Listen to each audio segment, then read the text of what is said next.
Ok, so vanaand se profetiese aksie gaan ook baie wild wees, maar so ek gaan met jou gesels vanaand oor waaroor ons al gepraat het met mekaar, maar in die groeiproses, want ons is mos nou besig om te groei,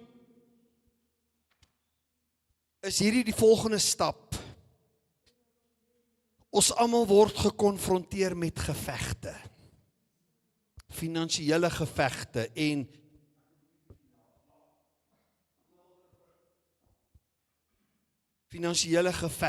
en verhoudinge en siektes en emosionele uitgeputheid. Ons sukkel met gevegte. En die probleem is dat ons met die geveg doenig raak, in plaas van om te kyk wat is die oorsprong. Want die oorsprong van al hierdie gevegte is 'n kragbron. En die kragbron is 'n altaar. As jy hierdie kan verstaan. 'n Bose altaar is 'n geestelike platform waar geestelike ruiltransaksies plaasvind en kontrakte gesluit word oor jou lewe. Dis die kragbron agter herhalende mislukkings, skielike onverklaarbare terugslae. Maar ek is so dankbaar dat Hebreërs 12 vers 29 sê, ons God is 'n verterende vuur. En ek is so bly dat hy nie net sê, ons God is 'n vuur nie. As hy sê, ons God is 'n verterende vuur, beteken, dis 'n vuur wat iets vernietig. En dis waaroor ons vanaand 'n bietjie gaan gesels. Die vuur van die Here, patch nie net nie, dit verwoes bose altare tot in sy fondasie toe. So as jy nou wonder, is daar dalk 'n altaar teen my ergens op? Dis nie noodwendig 'n fisiese altaar nie, dit kan 'n altaar in die geesrealm wees. As jy wil weet, is daar 'n altaar teen jou of nie? Bloedlynpatrone. Jy doen dieselfde wat jou ouers of oupa en ouma gedoen het, wat jy gesê het, ek sal dit nooit doen nie. Nee, dan weet jy, die oorsprong is 'n bose altaar. En ons is dit nie geleer nie, en ons weet dit nie, so ek dink dis nou maar ek wat hiermee sukkel. Ek het al met ouens gepraat en sê, joh, maar jy het hier meer, dan sê jy moes my pa gesien het. En ouens wat hulle vrouens slaan, want my pa het my ma geslaan. En jy het gesweer jy sal dit nie doen nie. En dan doen jy dit. Dit sê maar net, daar is 'n altaar in die geesrealm, dit kan selfs fisies wees. Hardnekkige weerstand. Jy gee 1 tree vorentoe, maar 'n onsigbare mag druk jou 2 tree terug. Mindsets van vrees en depressie is alles tekens dat daar 'n altaar ergens opgerig is. So, hierdie altare roep uit teen jou vrede, teen jou blydskap, teen jou vordering. En hulle eis 'n wettige reg op jou lewe, gebaseer op ou patrone, foute uit jou eie verlede en bloedlynkontrakte. Maar, ek gaan nie vreeslik baie daaroor uitwy nie. 'n Altaar kan net teen jou praat, totdat hy vernietig is. Dit is wat ek nou in kort by jou gaan los. Luister mooi. Elke hardnekkige, herhalende probleem in jou lewe, sy oorsprong is 'n kragbron. Hy kry ergens sy krag vandaan. Elke herhalende geveg word deur iets aangedryf. Elke herhalende patroon, elke deur wat toebly, elke deurbraak wat op die laaste oomblik misluk, sy oorsprong is 'n altaar. So, 'n altaar is 'n plek waar offers gebring word om 'n spesifieke uitkoms te kry, en gewoonlik is dit om jou destiny te divert. Omdat die meeste kinders van die Here dit nie weet nie, veg hulle simptome en nie die oorsprong nie. En dan kry jy net nooit oorwinning nie. Want jy kan nie die probleem wil bestuur nie. Jy moet die krag agter die probleem vernietig. En dit is waaroor 1 Konings 18 gaan, die storie van Elia en die Baal-profete. Dit demonstreer prakties wat ek jou nou hier sê. 1 Konings 18 is 'n geveg wat by 'n altaar plaasgevind het. Nou die probleem was daar, jy kan dit gelees in 1 Konings 18, dat daar 450 Baal-profete was wat elke dag op Karmel geoffer het om Israel in bondage te hou. Om hulle in boosheid vasgevang te hou, donkerte. En die fisiese uitwerking daarvan is, daar was hongersnood in die land, want dit was droogte. Dit het nie gereën nie.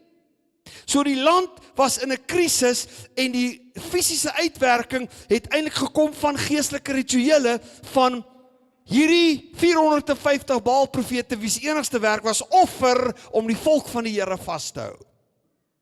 Maar een man, een gebed, vuur uit die hemel. Dis nie 'n lang geveg nie. As jy verstaan hoe dit werk en waaroor dit gaan, dis hoekom altare gaan na vanaand nie staan nie. Jy gaan hom nie stukkie vir stukkie afbreek. Jy gaan lees 1 Konings 18. Jy breek hom nie baksteen vir baksteen af nie. Een man, een gebed, vuur uit die hemel, en ek gaan vir jou daarom 10 gebede gee. En die altaar was vernietig, die Baal-profete is doodgemaak, en toe kom die reën, en alles verander. Die volk draai terug na die Here toe. Nie geleidelik, nie onmiddellik, want die altaar was vernietig. As die altaar afgebreek is, breek die patrone. As die wortel uit is, kan die vrug nie oorleef nie. Hoor jy? So ek gee nie om wie altare teen jou gebou het, en hoe lank dit al in jou lewe is nie, hoeveel jare dit al teen jou is nie, vanaand brand hy tot as. Elia het nie met die Baal-profete geredeneer nie, hy het nie 'n vergadering met hulle gehou nie, hy sê, hier is dit, die God wat met vuur antwoord is hy. Hy roep vuur, vuur het gekom, en dis wat ons vanaand gaan doen. Dis wat jy middernag of tussen 10 en 12 gaan doen, die vuur gaan kom. So as jy nou na vanaand se gebede kyk, ek het besluit, julle laat my te hard werk. So ek het die gebede bietjie minder gemaak, is nou 10. Klink net vir my 'n mooi getal. En ek het dit ook 'n bietjie korter gemaak en nie 'n hele opstel by elke punt geskryf nie. Want dit is te harde werk. So hier is 10 baie gevaarlike altaargebede, wat jy gaan bid tussen 10 en 12. Maar ek sal jou aanraai om dit vanaand, as jy gewoond is om nou 10 uur te bid, Corneille, moet jy dalk maar gaan slaap, wanneer jy gaan slaap, bestel jy wekker vir 11 uur. Want hierdie profetiese aksie moet jy middernag doen, of so naby as moontlik aan middernag, want dit is oorgang. Middernag is 'n oorgang, né? So, die profetiese aksie werk so. Jy gaan vanaand op middernag, so naby as moontlik aan middernag, gaan jy opstaan in jou bidkamer, waar jy ook al is, jy gaan jou regtervoet 7 keer op die grond stamp. En met elke keer wat jy stamp, maak jy 'n verklaring. So byvoorbeeld die eerste een met die eerste stamp roep jy hardop, elke altaar in my Vader se huis verpletter ek nou onder my voete in die naam van Jesus. Die storie van dit is Gideon. Kyk, toe die Here die volk wou verlos, gebruik hy vir Gideon, en Gideon is die een deur wie hy gaan werk, maar wat is die eerste ding wat Gideon moes doen? Gaan breek die bose altaar in jou pa se huis af. So jy kan self sê, dalk was daar nie in my pa se huis 'n altaar nie, maar jy weet dit nie of dit in jou bloedlyn was nie. So jy kan sê, elke bose altaar wat ergens in my bloedlyn is, breek ek af in die naam van Jesus. As jy die tweede keer stamp, dan doen jy dieselfde, elke altaar in my ma se huis, want onthou dis, jou ma het ook 'n geskiedenis. Dan die derde een, elke altaar wat teen my finansies gebou, jy stamp eers, elke altaar wat teen my finansies gebou is, ek verpletter jou onder my voete in die naam van Jesus. Elke altaar wat teen my gesondheid gebou is, ek verpletter jou onder my voete. Elke altaar wat teen my huwelik en my familie gebou is, ek verpletter jou. Elke altaar wat deur my eie hande deur sonde gebou is, verpletter ek. En elke altaar wat teen my praat, vat vlam in die naam van Jesus. Verstaan jy daai? Dan gaan jy kniel. En as jy kniel, gaan jy hierdie gebed bid: Here, ek het die altare van die vyand afgebreek. Nou het ek u altaar op hierdie grond gebou. Dit is u gebied, hierdie huis, hierdie familie, hierdie lewe. Dit behoort aan u. Laat u vuur vandag op hierdie altaar rus en laat dit nooit geblus word nie in Jesus se naam. En dan kry jy weer 'n lysie skrifte. OK. Wie is die juffrou?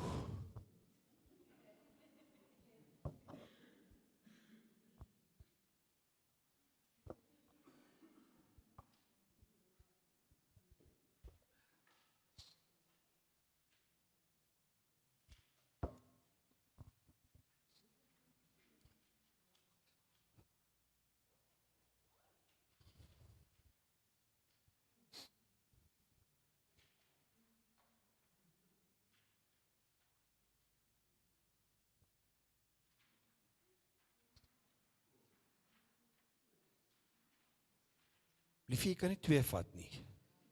Dan gaan daar dalk nie genoeg wees nie.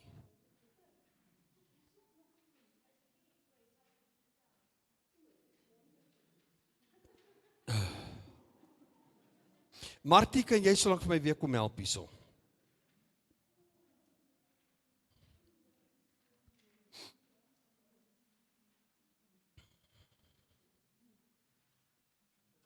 So ek touch net op die onderwerp. Jy hoef nie te vreeslik baie daarvan te weet nie, solank jy bewus is van die feit en jy kan dit hanteer.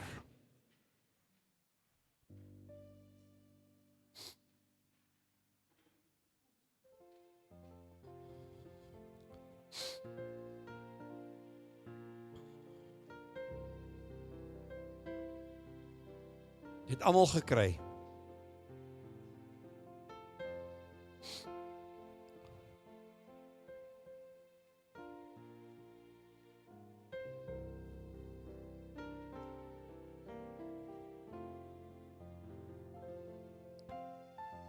So, terwyl ek nou net aan die onderwerp geraak het jy dalk vanaand besef, daar is ergens 'n altaar teen my. En hierdie verklarings vanaand, wat ek oor jou gaan maak, hierdie profetiese verklaring wat ek vanaand oor jou gaan maak, gaan daai altaar vernietig. Nou. Maar jy moet dit kan sien in jou gees. Geloof is om die dinge wat jy nie sien nie. Nee, 'n vaste vertroue op die dinge wat jy hoop en 'n bewys van die dinge wat jy nie sien nie. So jy moes nou vanaand gehoor het, iets het nou vir my oopgegaan. Daar is 'n bose altaar teen jou naam. Die voorbeeld, kyk, ons het nie met hierdie teaching groot geword nie, en ek het Pinkster groot geword. Maar Lenrou was, hoe oud toe hy reumatoïde artritis gekry het? Graad 1. Sy enkel net eers keer uit die bloute uit, en uiteindelik het ons hom by 'n pediater in Pretoria gehad, wat die beste in die land is. Hy sê, ons weet nie hoe dit gebeur nie, en ons weet ook nie hoe om dit te behandel nie. Maar hy sal nooit 'n rugbybal kan skop nie, en om dit vir Lenrou te sê. Hy val van 'n afdak af by ons huis in Valpark. Hy breek sy arm so sleg, dat hy geopereer moet word en 'n pen moet inkry. En die dag toe ek daar in die hospitaal, ons is op Maranatha Park, nou gaan ons kar toe, en daar's kinders wat op 'n swaai, en hy loop voor hy swaai in, en hy tref hom hier teen die kop, en ek moet Edenville Hospitaal toe jaag, en hulle moet die wond toe werk. En toe ek, dit was nog, wat nou die Johan Heinz is, was die Vanderbijlpark Hospitaal of iets. Nou, Alta moet by die huis wees, by die kinders, en ons het nog 'n besoekende, ons het 'n worship session gehad, 'n werkswinkel oor worship gehad, met Riek Mouser, en ek gaan sit in die toilette by die badkamer, by die hospitaal in die toilette, en ek sê, Here, dit kan nie. Enige iets wat 'n negatiewe patroon is, het 'n altaar. En ek kom huis toe en ek sê vir Alta kom, en die ander 2 kinders, en ek sê, en ek besef dat die altaar is gekoppel aan sy naam. Sonder om nou te ver daarin te gaan. En in die naam van Jesus breek ons daai dag, daai altaar af. Hoe oud was hy toe? 7 jaar oud. Ons breek daai altaar af, daai dag, daar in daai Winterhoekstraat nommer 9 huis. In die naam van Jesus, destrooi ons daai altaar wat aan sy naam gekoppel is. Hy's nou 42 hierdie jaar, nog nooit weer nie. Nog nooit weer nie. Nog nooit weer nie. So, sluit jou oë. En as hierdie nou vanaand met jou gepraat het en iets het vir jou oopgegaan en jy wil vanaand hê daai altaar, die vuur van die Here van 1 Konings 18, die vuur van Elia, die vuur van die God van Elia, sal vanaand val en daai altaar verteer tot in sy kern toe. Dan, en jy wil hierdie verklaring hê, kom staan jy gou hier by my. Ons gaan dit elke aand so doen. Ons gaan dit elke aand so doen.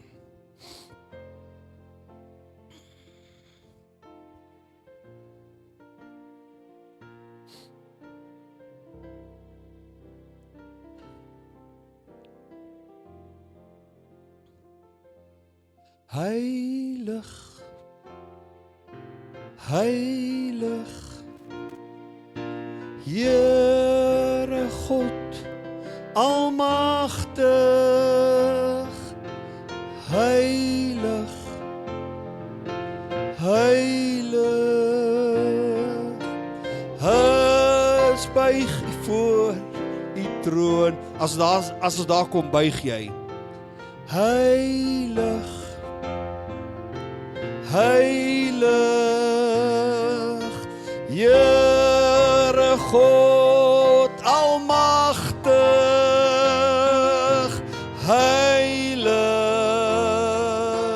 heilig, ons buig hier voor u troon. Heilig, heilig, Here God, almagtig, heilig, heilig, ons buig hier voor u troon. Laaste keer. Heilig, heilig, Here God, almagtig, heilig, heilig, ons buig hier voor u troon. Jy gaan in jou gees nou sien, dis waarom jou oë toe is, jy gaan jou in die gees dit sien, jy gaan na elke verklaring sê amen, en ek wil hê jy moet sien hoe die vuur val op daai altaar en hom vernietig tot op die grond toe. Sien dit, sien dit, jy moet opgewonde raak in jou gees as jy dit sien gebeur, hoor jy moet opgewonde raak in jou gees. Elke altaar teen jou vat nou vlam en word vernietig deur die vuur van die Here in die naam van Jesus. Elke altaar wat gekonnekteer is aan jou naam, vat nou vlam en word vernietig deur die vuur van die Here in die naam van Jesus. Elke altaar wat gekonnekteer is aan jou bloedlyn, vat nou vlam en word vernietig deur die vuur van die Here in die naam van Jesus. Elke altaar wat gekonnekteer is aan jou finansies, vat nou vlam en word vernietig deur die vuur van die Here in die naam van Jesus. Elke altaar wat gekonnekteer is aan jou gesondheid, vat nou vlam en brand tot as in die naam van Jesus. Elke altaar wat gekoppel is aan jou toekoms, vat nou vlam en word vernietig deur die vuur van die Here in die naam van Jesus. Elke bose patroon in jou lewe eindig vanaand in die naam van Jesus. Elke bose siklus in jou lewe breek vanaand in die naam van Jesus. Van vanaand af is die droogte gebreek in die naam van Jesus. Dit sal vanaand in my lewe begin reën in die naam van Jesus. En dit sal reën tot alle tekens weggewas is wat die altaar aan jou gedoen het in die naam van Jesus. Ek seël hierdie profesie oor jou lewe met vuur in die naam van Jesus. En sê vir die Here dankie daar waar jy staan, want dit het gebeur. Dit het gebeur. Dit het gebeur. Dit het gebeur. Dit het gebeur. Dit het gebeur. Dit het gebeur in die naam van Jesus. Jy kan gaan sit. Heilig, heilig, Here God almagtig, heilig, heilig, ons buig hier voor die troon. Heilig, heilig, Here God almagtig, heilig, heilig, ons buig hier voor die troon. Heilig, heilig, Here God almagtig, heilig, heilig, ons buig hier voor die troon. Heilig, heilig, Here God almagtig, heilig, heilig, ons buig hier voor die troon. Ek verklaar dat jy vry is en dat jy nie weer onder enige binding sal kom nie, vanweë die vuur van die Heilige Gees. Ek seën jou as jy hier uitgaan, ek seën jou op die pad, dat die bewarende hand van die Here oor jou sal wees in hierdie dwaase wêreld. Ek seën jou as jy by jou huis instap, ek seën jou nagrus, ek seën jou as jy opstaan môreoggend, ek seën jou as jy by jou skool en by jou werk instap, en dat die wêreld na jou sal kyk en moet erken, jy is die geseënde van die Here in die naam van Jesus. Môre aand, 7 uur, nog 'n bietjie dieper, die Here seën jou.